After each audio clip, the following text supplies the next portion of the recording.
빌립보서 3장 1절에서 9절 말씀입니다. 신약성경 321페이지에 있습니다. 빌립보서 3장 1절에서 9절 말씀 제가 봉독하겠습니다. 끝으로 나의 형제들아, 주 안에서 기뻐하라. 너희에게 같은 말을 쓰는 것이 내게는 수고로움이 없고 너희에게는 안전하니라. 개들을 삼가고 행악하는 자들을 삼가고 몸을 상해하는 일을 삼가라. 하나님의 성령으로 봉사하며 그리스도 예수로 자랑하고 육체를 신뢰하지 아니하는 우리가 곧 할례파라. 그러나 나도 육체를 신뢰할 만하며 만일 누구든지 다른 이가 육체를 신뢰할 것이 있는 줄로 생각하면 나도 더욱 그러하리니 나는 8일 만에 할례를 받고 이스라엘 족속이요 베냐민 지파요 히브리인 중에 히브리인이요 율법으로는 바리새인이요 열심으로는 교회를 박해하고 율법의 의로는 흠이 없는 자라. 그러나 무엇이든지 내게 유익하던 것을 내가 그리스도를 위하여 다 해로 여길 뿐더러 또한 모든 것을 해로 여김은 내 주 그리스도 예수를 아는 지식이 가장 고상하기 때문이라. 내가 그를 위하여 모든 것을 잃어버리고 배설물로 여김은 그리스도를 얻고 그 안에서 발견되려 함이니 내가 가진 의는 율법에서 난 것이 아니요 오직 그리스도를 믿음으로 말미암은 것이니 곧 믿음으로 하나님께로부터 난 의라. 아멘.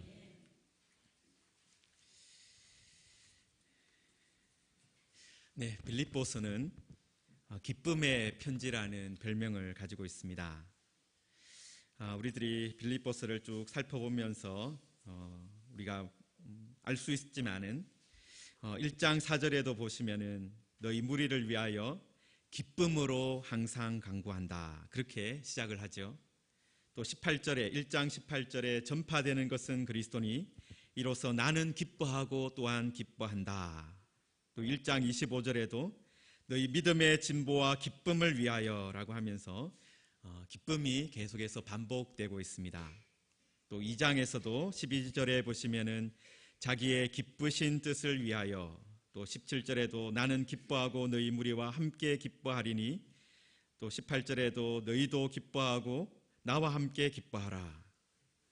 또 28절 29절에도 그를 다시 보고 기뻐하게 하며 모든 기쁨으로 그를 영접하고, 이렇게 기쁨이라는 단어가 끊이지 않고 나오는 것을 볼 수가 있습니다.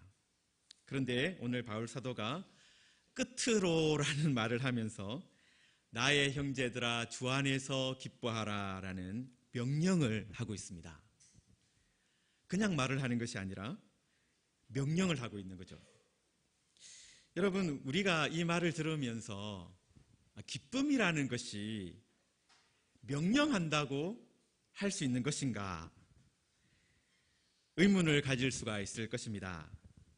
그럼 기뻐하라는 소리를 우리가 들었어도 우리가 처한 상황이 고통스럽고 또 지금 마음에 갈등이 일어나고 그러면 기뻐하기가 어렵죠.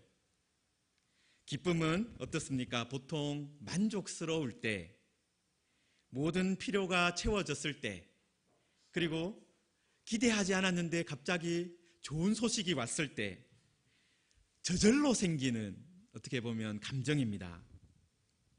그런데 그런 기쁨을 명령할 수가 있는가, 그런 생각이 들 수가 있는 것이죠. 그런데 빌립보 교회를 향해서 바울 사도는 아주 단호하게 끝으로 주 안에서 기뻐하라, 이렇게 명령하고 있습니다. 그럼 사실 바울 사도도 지금 어떤 형편입니까? 로마에서 매여 있는 그런 상황입니다.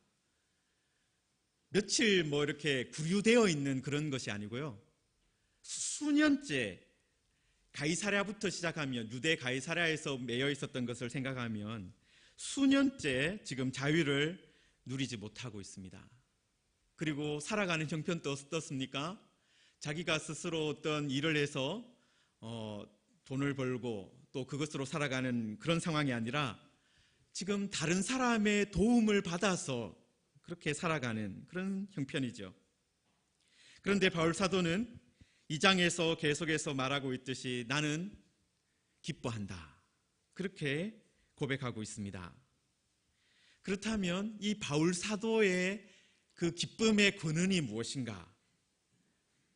이 바울 사도가 기뻐하는 그 뿌리가 어디에 있는가? 그것을 우리는 살펴보아야 하는 것이죠. 여러분 3장 1절에서 바울이 말씀하고 있듯이 주 안에서가 바로 바울의 기쁨의 뿌리였습니다. 또 바울 빌립보 교회를 향한 기뻐하라는 명령의 기초도 다른 것에 있는 것이 아니라 주 안에라는 그 말씀에 놓여져 있다라는 것입니다. 우리가 세상적으로 아무리 풍족하게 살고 또 좋은 소식을 들으며 산다 하더라도 바울이 말하는 기쁨을 누리지는 못하고 살 수 있습니다. 세상적으로 풍족해도 불행하다고 느끼고 살 수 있다는 것이죠. 만족감 없이 살 수도 있습니다. 그러나 우리 성도들에게는 어떤 상황 가운데서도 생명과 기쁨의 물이 나오는 마르지 않는 샘이 있다라는 거예요. 그것이 바로 어디입니까? 주 안에다라는 것입니다. 여러분 성도는 주 안에 있으면 어떤 상황 속에서도 기뻐할 수 있습니다. 제가 지난주에 예전 교회에서 서로 교제했던 형제 자매를 만났습니다. 10월 말에 결혼을 하는데 결혼을 앞두고 인사를 하러 왔다는 거예요. 그런데 그 두 사람의 얼굴을 보니까 무엇이 흘러나오고 있겠습니까? 기쁨이 막 흘러나오고 있는 거죠. 여러분 사실 제가 그 두 사람을 알고 있습니다. 이제 이야기를 들어서 자매분을 훨씬 더 잘 알고 있고 형제분은 그 자매를 통해서 여러 가지 사정을 들어서 알고 있는데 제가 아는 한 그 두 분의 사정이 별로 이렇게 기뻐할 사정은 아니에요. 비정규직이에요. 받는 급여에 비해서 하는 일은 너무 많아서 힘들어하고 있습니다. 또 남자분의 상사가 아주 성격이 안 좋아서 심한 말을 들으면서 일을 하고 있는 것도 알고 있고 야근을 밥 먹듯이 하고 있다. 그런 이야기 자꾸 만날 때마다 들었었습니다. 1년 전에도 제가 그 교회 떠난 지 거의 1년 됐으니까 1년 전에도 그런 상황이었어요. 그런데 지금 또 이번에 만나서 이야기해 보니까 특별히 달라진 것이 없어요. 그런데 그 두 사람이 왜 계속해서 기쁨이 나올까요? 그 두 사람에게서 달라진 것은 결혼을 약속한 사이가 되었고 이제 서로 의지하게 되었다. 그거예요. 서로가 서로를 믿고 사랑하게 되었다. 서로 안에 있게 되었다. 그 차이 때문에 여러 가지 상황이 별로 바뀌지 않았고 어떻게 보면 더 악화된 부분도 있지만은 그 안에서 무엇을 누리고 있는 거예요? 기쁨을 누리고 있는 것입니다. 성도 여러분, 우리도 어떻습니까? 예수님을 믿고 그때부터 지금까지 어떻게 형편이 좀 나아지셨습니까? 정치인들이 하는 것 같은데 살림살이 좀 나아지셨습니까? 여러분 경제적인 면이나 아니면 건강적인 면이나 관계적인 면이나 더 좋아지셨나요? 물론 그렇다라고 대답하실 수 있는 분도 계시지만 그렇지 않다라고 대답하실 분들도 많이 계실 것입니다. 시간이 지나감에 따라 그 사람은 어떻게 되었습니까? 사실은 더 약해졌습니다. 계단을 오르내리는 것도 힘들어지기도 하고 저도 예수님을 처음 믿었을 때보다 제가 중고등학교 때 예수님을 처음으로 인격적으로 영접을 했으니까요. 그때로 비하면 한 30kg 더 몸이 부른 것 같아요. 몸이 무거워져서 자유롭게 더 이렇게 빠릿빠릿하게 일하지 못합니다. 육체적으로나 아니면 여러 가지 면에 있어서 예수님을 믿고 있지만은 더 약해진 부분들도 많이 있는 거예요. 만약에 우리가 어떤 외적인 부분에서 기쁨과 만족을 찾으려고 한다면 시간이 가면 갈수록 어떻겠습니까? 그런 기쁨과 만족을 얻을 수 있는 것은 점점 더 멀어진다라는 거예요. 삶이 더 환하고 밝아지기보다는 더 칙칙해질 가능성이 높다라는 것입니다. 여러분, 그리고 기쁨이라는 감정이 또 어떤 것입니까? 사실은 엄청난 에너지를 요구하는 그런 감정이에요. 여러분, 그래서 거짓 기쁨은 금방 들통이 나게 되어 있습니다. 교회에 와서만 이렇게 생글생글 웃는다고 다 되는 게 아니다라는 거죠. 기쁘지 않은데 기쁜 척 하는 것은 정말 피곤한 일이에요. 그래서 교회에 오는 것이 나중에는 점점 더 싫어질 수가 있어요, 오히려. 여러분, 그렇지만 우리는 어떻습니까? 바울 사도가 어떻게 말하고 있습니까? 주님 안에 있는 우리는 어떻다라는 거예요? 주님으로부터 무한한 은혜와 힘을 공급받는다라는 거예요. 우리가 세상에서 방전되어서 이제는 아무것도 할 수 없다라고 생각하는 그 순간에 주님은 어떻게 하십니까? 멈추지 않으시는 거죠. 쉬지 않고 우리를 위해서 은혜를 공급해 주신다는 것입니다. 여러분, 들어오는 것이 적고 나가는 것이 많으면 그것이 돈이든 무엇이든지 줄어들게 마련입니다. 그러나 들어오는 것이 많고 나가는 것이 적으면 계속해서 쌓이게 되겠죠. 넘치게 되겠죠. 여러분, 주님 안에 있으면 또 그리고 그 주님과 우리가 연결되어 있으면, 말씀으로 기도로 연결되어 있으면 기쁨의 잔고가 줄어들지 않는다라는 것입니다. 그런데 우리의 문제가 무엇입니까? 이 세상을 살아가면서 예수님을 믿은 후에도 마치 우리 혼자인 것처럼, 우리 혼자 힘으로 이것을 감당해야 되는 것처럼 살아가려고 한다는 것입니다. 아까 제가 결혼하는 커플 말씀을 드렸죠. 두 분 다 사정이 별로 더 나아진 거 없어요. 그러나 그 사정을 어떻게 하게 되었습니까? 두 사람이 함께 감당하게 되었어요. 여러분, 우리들이 세상에서 겪게 되는 어려움들을 우리 혼자 당하는 것이 아닙니다. 우리 혼자 해야 되는 것이 아닙니다. 누구와 함께 하는 것입니까? 주님과 함께 하는 것이다 라는 거예요.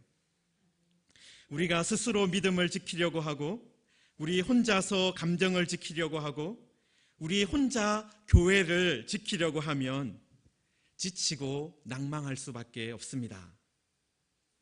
그러나 바울 사도는 거듭해서 우리 그리스도인들이 누구 안에 있다라고 말하는 거예요? 그리스도 안에 있다. 그리고 그리스도와 함께 모든 것을 감당하게 되었다라고 이야기하는 것입니다. 우리는 주님 안에 있기 때문에 주님의 은혜와 권능의 날개 아래에 있는 것입니다. 주 안에 있기 때문에 우리는 안전하고 또 안심할 수 있습니다. 주님이 공급해 주시는 힘으로 살기 때문에 이 험한 세상에서 믿음을 지키며 살아갈 수 있고, 노래할 수 있고, 또 기도하고 감사하며 살아갈 수 있다는 것입니다. 그러므로 사랑하는 성도 여러분, 주님 안에서 기뻐하시기 바랍니다. 그런데 여러분, 주님 앞에서 기뻐하기 위해서는 여러분, 주님 안에서 계속해서 새로운 이야기가 만들어져야 합니다. 여러분, 결혼해서 가정을 꾸리게 되면 힘든 일도 참 많지만 기쁜 일들이 많지요. 왜 그렇습니까? 두 사람이 같이 새로운 이야기를 계속해서 만들어가기 때문입니다. 여러분, 결혼한 지 오래되고 나면 새로운 이야기 만드는 게 힘들어서요. 저도 저희 아이들이 이제 중고등학생이 되고 나니까 이 즐거운 이야기를 만드는 게 쉽지가 않더라고요. 왜냐하면 아이들이 이제 다 커가지고 뭐 하자 이러면 나는 괜찮아요. 나는 빼고 그런 말 자꾸 하거든요. 여러분, 저희가 이제 부부가 되었을 때 어떤 일들이 일어났겠습니까? 아이를 가지게 되고, 또 아이가 태어나고, 그 아이가 첫 걸음을 떼고, 또 그 아이가 처음으로 엄마 아빠라고 말하고, 또 아이가 세례를 받고, 또 같이 예배를 드리고, 함께 낚시를 가서 고등어를 잡고, 집에서 키우던 고양이가 새끼를 낳고, 뭐 그런 것을 보면서 같이 기뻐하고 즐거워하던 그런 이야기들이 계속해서 만들어졌어요. 여러분, 그런 계속해서 새로운 이야기가 만들어지기 때문에 기쁨과 웃음이 그치지 않는 것입니다. 여러분, 그런데 우리가 주님 안에서 주님과 함께 이런 이야기들을 만들어가지 못하면은 기쁨은 어떻게 됩니까? 추억으로만 남게 되는 거예요. 예전에 그랬지. 예전에 참 좋았지. 예전에 참 재밌었지. 추억만 남게 되면 신앙생활 하기가 참 힘들어지는 거예요. 여러분, 사랑하는 성도 여러분, 주 안에서 기쁨을 누리기 위해서는 지금 우리가 어떤 일을 해야 됩니까? 주님과 함께 이야기를 만들어 가야 되는 거예요. 여러분, 바울 사도가 비록 매여 있었지만 계속해서 이야기를 만들어 가고 있음을 우리가 빌립보에서 볼 수 있습니다. 어떤 이야기를 만들어 갑니까? 12대 안에서 12대 사람들을 새롭게 만나는 거예요. 그리고 12대 사람들에게 복음을 전한 거예요. 그리고 또 찾아오는 사람에게 하나님의 은혜를 전하는 거예요. 그리고 빌립보 교회 성도들을 생각하며 기도하고, 또 그 기도한 것에서 그치는 것이 아니라 편지를 쓰는 거예요. 바울 사도가 주님 안에서 계속해서 이야기를 만들어가고 있습니다. 여러분, 우리들도 신앙생활 하면서 바울 사도처럼 주님 안에서 새로운 이야기를 만들어 가야 합니다. 우리 무지개 교회도 그런 새로운 이야기를 만들어가는 교회가 되기를 소망합니다. 우리가 주님과 함께 기도하고, 함께 찬양하고, 함께 말씀을 암송하고, 또 그 말씀 암송한 것대로 이루어지는 것을 경험하고, 또 다른 사람을 함께 섬기고, 또 함께 일본에 있는 선교사님을 위해서 기도하고, 또 그 일본에서 들려오는 선교 소식을 들으면서 그곳에서 이런 일이 일어나고 있구나. 그렇게 계속해서 새로운 일이 일어나는 것을 보아야 하는 것입니다. 주 안에서 기뻐하라는 말씀에 순종하기 위해서 우리는 오늘 울며 씨를 뿌리러 나가야 하는 것이죠. 여러분, 결혼하는 것이 엄청난 에너지 드는 일이잖아요, 사실은. 결혼하려면은 지금 집도 사야 되고, 가전제품도 사야 되고, 또 여러 가지 감정의 소모가 엄청나게 많은 일이잖아요. 그러나 그렇게 합니다. 결혼합니다. 왜 그렇습니까? 그 안에서 만들어내는 기쁨이 더 크기 때문에. 처음에는 그걸 착각해서 그럴 수도 있는데 어쨌든 그죠? 그렇기 때문에, 그 안에서 만들어내는 기쁨이 더 크기 때문에 사람들이 지금 또 하잖아요. 여러분, 그런데 결혼 생활도 마찬가지예요. 계속해서 울며 씨를 뿌리는 그것이 있어야 계속해서 기쁨을 수확할 수 있는 거예요. 여러분, 가정생활하면서, 결혼생활하면서 우리 부부 사이에 기쁨이 메말랐다. 이유가 뭐겠습니까? 지금 울며 씨를 뿌리지 않기 때문에 그런 거예요. 아니면 최근에 그런 씨를 뿌리는 일이 없기 때문에 그런 거예요. 여러분, 한 번만 딱 씨를 뿌리고 평생 수확하면 얼마나 좋겠습니까? 그러나 그렇지 않아요. 결혼생활도, 신앙생활도, 교회생활도 어떤 거예요? 계속해서 울며 씨를 뿌리는 활동이 전제가 되어야 한쪽에서는 어떻습니까? 계속해서 기쁨으로 단을 거두는 일이 일어나는 거예요. 여러분, 우리들이 26일, 27일, 1박 2일로 전교인 수련회를 가는데요, 쉽지 않을 수 있습니다. 1박 2일 어디 가는 거 어려워요. 그죠? 아침에 맨 얼굴 보여주는 것도 힘들 수도 있고, 여러 가지 장애들이 있습니다. 그렇지만 여러분, 그런 곳에 우리가 함께 가면 어떻습니까?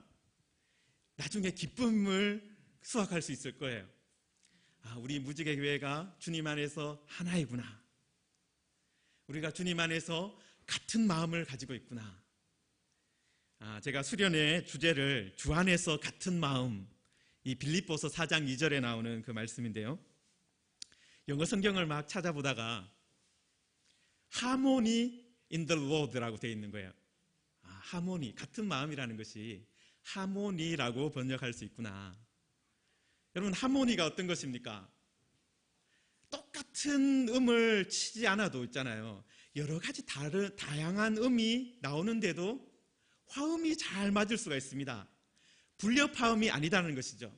여러분, 우리 무지개 교회가 다 다릅니다. 그런데 그 안에서 하모니를 만들어낼 수 있는 것이죠. 같은 마음을 만들어낼 수 있는 것이죠. 그런 아름다운 이야기를 만들어내는 그런 수련회가 되었으면 좋겠습니다. 그리고 그 다음에 지금 바울 사도가 계속해서 아주 특별한 말을 하나 합니다. 주 안에서 기뻐하라라는 말씀하고 나서 너에게 같은 말을 쓰는 것이 내게는 수고로움이 없고 너에게는 안전하니라. 개들을 삼가고 행악하는 자들을 삼가고 몸을 상해하는 일을 삼가라라고 했어요. 여러분, 개역 개정 성경은 1절과 2절이 나누어져 있어서 이게 서로 다른 말씀인가, 분리되어 있는가 생각할 수 있지만 본래 성경에는 이렇게 장절이 없어요. 그래서 1절 하반절은 2절과 같이 읽어보면 이렇게 더 의미가 살아납니다. 바울 사도가 주 안에서 기뻐하라라고 명령을 내리고 나서 그 다음에 하는 말이 개들과 행악하는 자들, 몸을 상해하는 자들 조심해야 된다. 경고를 하고 있어요. 여러분, 이 경고가 아주 중요한 일이기 때문에 반복하는 것이 절대로 수고롭지 않고 또 유익하다, 안전하다 이렇게 말하는 것입니다. 여러분, 바울 사도가 그 다음에 보면 이단에 대한 그런 교훈을 하고 있어요. 지금도 한국교회에 수많은 이단들이 있기 때문에 이 부분을 우리가 주의 깊게 들어야 합니다. 우리 교회가 있는 근처에도 이단들이 있죠. 그 중에도 신천지가 아주 유명한데 제 메일을 어떻게 알아냈는지 모르지만 거의 매주마다 메일을 보내줍니다. 신천지 집회에 대해서 안내를 해주고요. 여러분, 그런데 이단들은 어떤 특징이 있습니까? 이단들의 특징은 다른 것이 아니에요. 주 안에서 기쁨을 빼앗아 갑니다. 이단은 주 안에서 이야기를 만들어 가는 것이 아니라 교주 안에서 이야기를 만들어 가라고 강요합니다.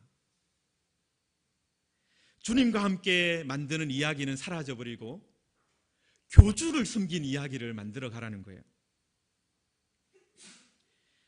여러분, 그런데 가짜 주님과 함께 만든 이야기는 그것이 아무리 거창해도 영원하지 않습니다.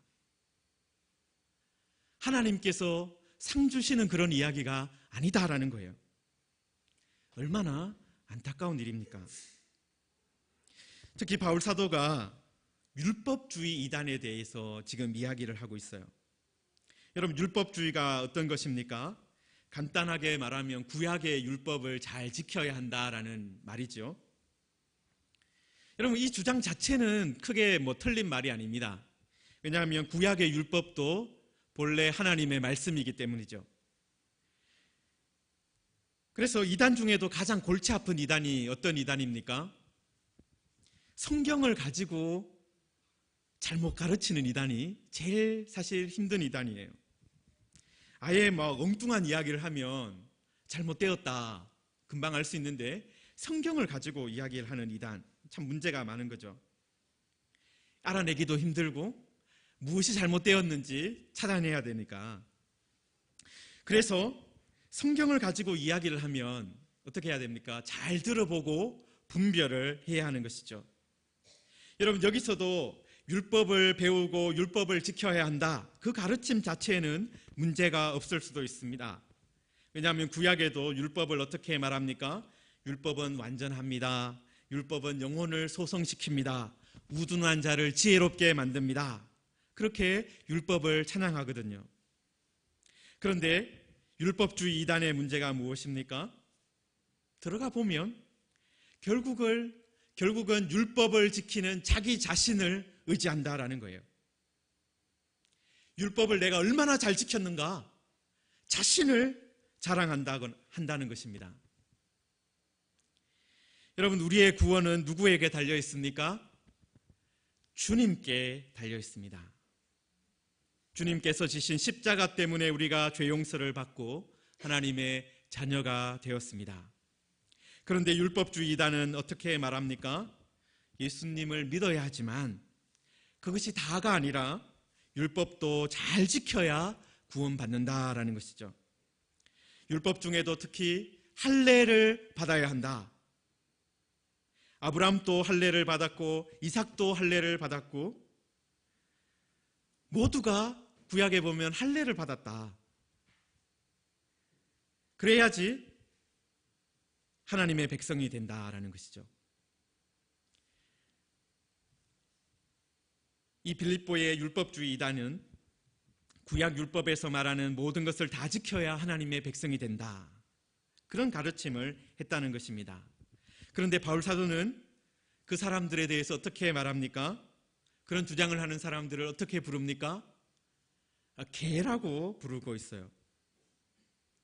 여러분, 성경에도 개들이 종종 등장을 합니다. 자기 자신을 개라고 부르는 경우도 있어요.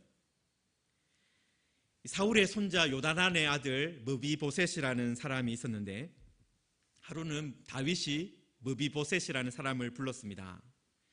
왜냐하면 다윗이 요나단 때문에 생명을 구한 일이 있었기 때문에 은혜를 갚으려고 이 요나단의 아들을 부른 것입니다. 그런데 그때 므비보셋이 뭐라고 말하느냐 하면 죽은 개 같은 나를 돌아보십니까? 이렇게 말을 해요. 다시 말해서 자기 자신을 향해서 개라고 말하는 것은 어떤 것입니까?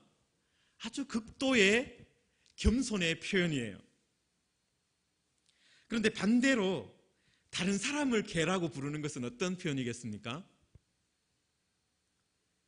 아주 심한 경멸의 표현이라는 것이죠. 똑같이 다윗 시대에 여러분, 다윗의 아들 압살롬이 반역을 일으켰습니다.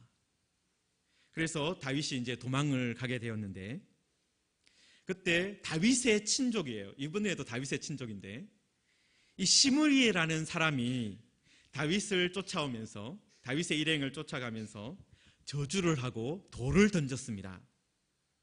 그때 다윗을 지키고 있는 아비새 장군이 똑같은 말을 해요. 그런데 다른 표현이죠. 다른 걸로 하는 거죠. 저 죽은 개 머리를 베게 해달라. 지금 그 다윗을 저주하며 쫓아오는 시므이를 죽은 개라고 똑같이 부르는 거예요. 그런데 이번엔 자기를 향해서, 아까는 므비보셋이 자기를 향해서 죽은 개라고 할 때는 겸손의 표현이었지만 아비새가 시므이를 향해서 죽은 개라고 할 때는 무엇입니까? 아주 심한 욕을 한 것이죠. 경멸하는 것이죠. 저주를 하는 것이죠. 여러분, 지금 바울 사도가 이 이단들을 향해서 하는 개라는 이 표현은 칭찬이나 아니면 겸손으로 하는 것이 아닙니다. 아주 심하게 말을 하는 것입니다. 여러분, 예수님 당시에도 유대인들이 이방인을 향해서 어떻게 불렀습니까? 개라고 불렀습니다. 바울 사도는 어떻게 하고 있습니까? 유대인들은 이방인들을 향해서 개라고 부르는데 바울 사도는 반대로 이방인 그리스도인들을 향해서 여러분, 개라고 부르는 것이 아니라 이방인 그리스도인을 향해서 너희들 할례를 받아야 한다라는 유대인들을 향해서 개라고 부르고 있어요. 유대인들이 이방인들을 향해서 개라고 불렀어요. 그런데 바울 사도는 어떻게 부르고 있다는 거예요?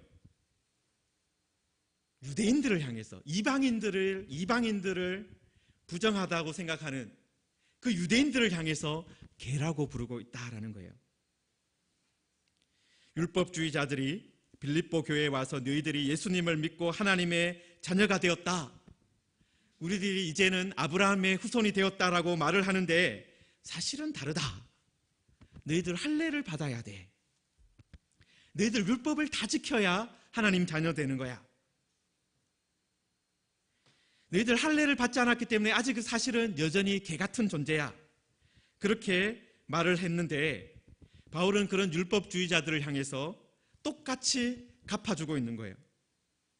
율법을 곡해하고 복음에 대해서 무엇인가 더하려고 하는 사람들에게 너희들이야말로 개다라는 겁니다.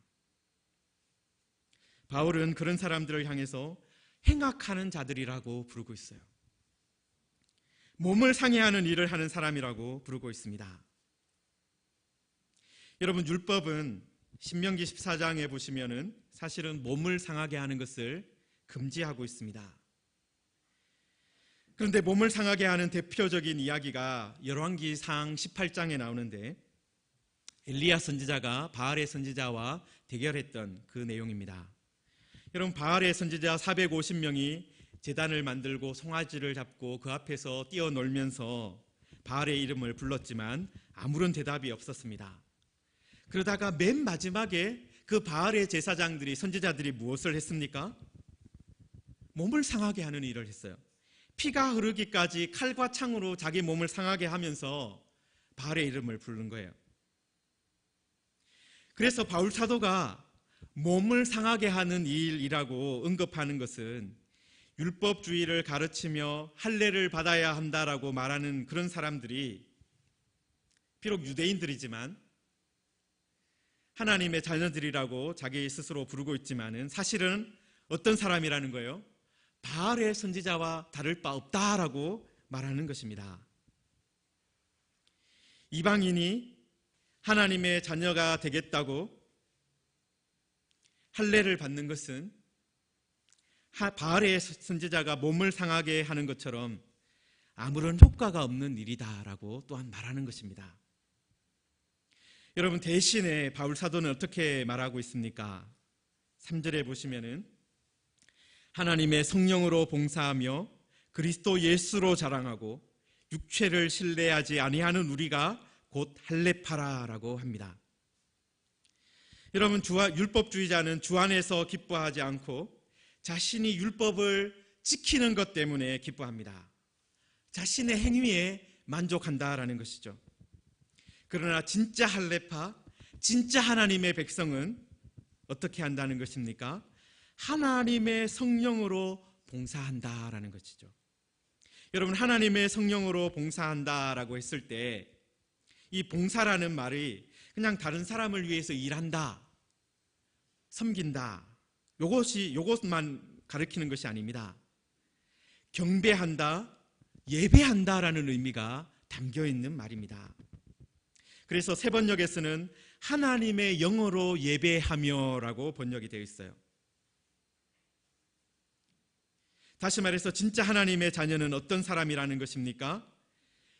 육체의 어떤 특징을 가지고 있는 사람이 아니라 하나님을 영어로 예배하는 사람이다라는 거예요. 그 사람이 외적으로 혈통으로 아무리 좋은 사람이라 하더라도 그 사람이 제사장의 후손이냐, 그 사람이 다윗의 자손이냐, 이런 것들은 더 이상 중요하지 않다라는 것입니다. 하나님의 나라에서 이제 중요한 것은 무엇입니까? 그 사람이 하나님의 영으로 예배하는가, 그것이 중요합니다. 여러분, 그리고 하나님을 영과 진리로 예배하기 위해서는 반드시 누구를 통과해야 됩니까? 누구를 만나야 합니까? 예수님을 만나야 하는 것입니다. 사마리아의 수가성 여인이 예수님을 우물가에서 만남으로 하나님을 영과 진리로 예배하는 사람이 된 것처럼 우리도 예수님을 통해야 하나님을 영으로 예배할 수 있게 되는 것입니다. 예수님의 십자가를 의지하는 그 사람이 하나님을 바르게 예배하게 되는 것입니다. 그래서 바울 사도는 그리스도 예수로 자랑하고 라고 말하고 있는 것입니다. 우리는 내가 할례를 받았다, 내가 금식을 얼마나 했다, 내가 전도를 얼마나 했다, 내가 평생 주일 예배 한 번도 빠지지 않았다, 이런 것을 자랑하지 않았습니다. 여러분, 우리들은 그런 것을 의지하는 것이 아닙니다. 누구를 자랑하고 누구를 의지합니까? 그리스도 예수를 자랑하고 의지하는 것입니다. 바울 사도는 4절부터 스스로 말하지만 율법주의자나 할례파 사람들의 기준에 따르면 바울이 가장 자랑할 것이 많다는 것입니다. 8일 만에 할례를 받았고 태어날 때부터 율법의 규정을 정확하게 따랐다는 것입니다. 혈통으로는 이스라엘의 족속이고 베냐민 지파고 히브리인 중에 히브리인이고 혼혈이나 헤롯 왕가처럼 짝퉁 유대인이 아니라는 것이죠. 율법으로는 바리새인이고 열심으로는 교회를 핍박한 적도 있고 율법의 의로는 흠이 없다라고 말합니다. 그런데 그런 바울이 뭐라고 말합니까? 7절에 보시면은 그러나 무엇이든지 내게 유익하던 것을 내가 그리스도를 위하여 다 해로 여길 뿐더러 또한 모든 것을 해로 여김은 내 주 그리스도 예수를 아는 지식이 가장 고상하기 때문이라. 내가 그를 위하여 모든 것을 잃어버리고 배설물로 여김은 그리스도를 얻고 그 안에서 발견되려 함이니. 그렇습니다. 바울은 자랑하는 것이 바뀌었습니다. 그전에는 자신이 유대인이고 바리새인인 것을 자랑했습니다. 그런데 복음을 깨닫고 누구를 자랑하고 있습니까? 예수 그리스도를 자랑하고 있습니다. 예수 그리스도를 높이고 예수 그리스도 안에서 기쁨을 누리기 위해서 모든 것들을 배설물로 여기고 있다라고까지 말하고 있습니다. 사랑하는 성도 여러분, 우리들은 무엇을 자랑하고 또 무엇을 의지하며 살아가고 있습니까? 예수 그리스도보다 더 의지하고 자랑하는 것이 있다면 여러분, 그것이 우상입니다. 예수 그리스도보다 더 의지하는 것이 있다면 그것이 우리의 우상이다라는 거예요. 우리는 십자가에서 죽으신 그리고 부활하신 예수님을 자랑합니다. 예수님을 오늘도 바라보고 있습니다. 또 그 예수님을 예배하기 위해서 이 자리에 있습니다. 우리는 더 이상 우리의 육체를 신뢰하지 않습니다. 바울 사도처럼 우리도 하나님의 성령으로 예배하고 그리스도 예수로 자랑하고 육체를 신뢰하지 않는 우리야말로 어떤 사람입니까? 진짜 할례파다, 진짜 하나님의 자녀다라는 것입니다. 그렇습니다. 하나님의 성령으로 예배하는 우리가 누구입니까? 하나님의 백성입니다. 예수 그리스도를 자랑하는 우리가 하나님의 자녀입니다. 성도 여러분, 우리가 꼭 예루살렘에 가지 않아도 됩니다. 우리가 꼭 성지순례 해야 되는 것 아닙니다. 우리가 유대인이 되어야 하는 것 아닙니다. 어디에 살아도 어떤 민족이어도 상관없습니다. 중요한 것은 우리가 하나님을 영으로 예배하고 있는가, 우리가 예수 그리스도를 자랑하고 있는가, 그것이 중요한 것입니다.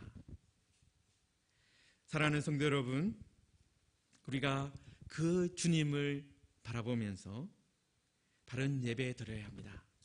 그리고 우리가 그 예수님을 자랑할 때 그 예수님과 함께 새로운 이야기를 계속해서 만들어갈 수 있는 것입니다. 이제 말씀을 정리하겠습니다.